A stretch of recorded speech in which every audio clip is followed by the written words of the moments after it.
السلام علیکم ملګرو، امید دی ښه به یې. ملګرو دا میلمانه راغلي لنډي کوتل باړانه او ډېر خواږه خلک دی، ډېر درانه خلک دی. زمونږ خواله راغلي دي. الله پاک دې دوی خوشحاله او بریالي ساتي چې دومره مصروفه ټایم کې موږ له وخت راکړو او دلته راغلو.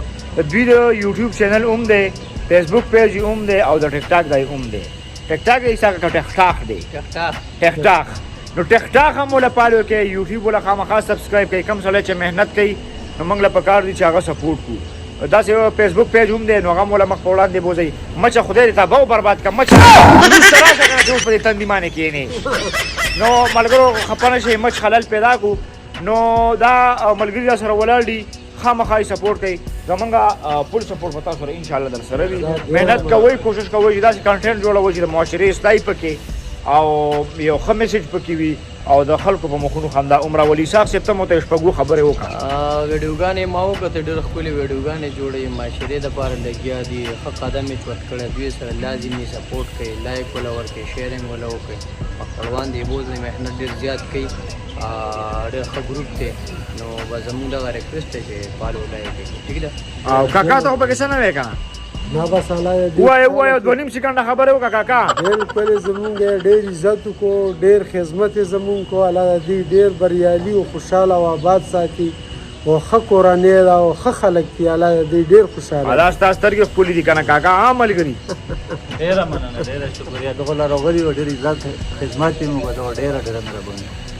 یو جهان مننه اسحاق او بھائی. دا د دوی شاهرخ خان دی. ابولیر بھائی یو جهان مننه. بس حقیقت خبره ده چې زموږ ډېر قدر او عزت وکړو په دغه مصروفه ټیم کې موږ ټیم وخت.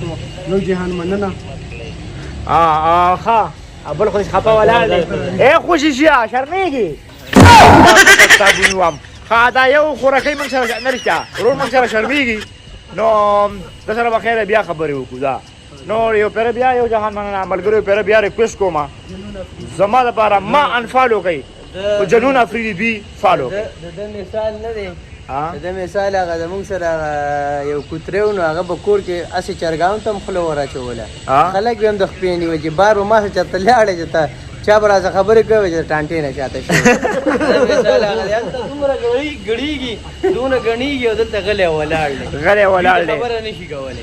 نو جنون افریدي واینس ملګرو خامخا یې سپورټ کوي. ریکویسټ ته کوم ډېر محنت کوي، خامخا یې سپورټ کوي. الله مراته خوشحاله بریالي او آباد ساته. ډېره مننه. والسلام. مینوالو اسمان ته راختلی یم.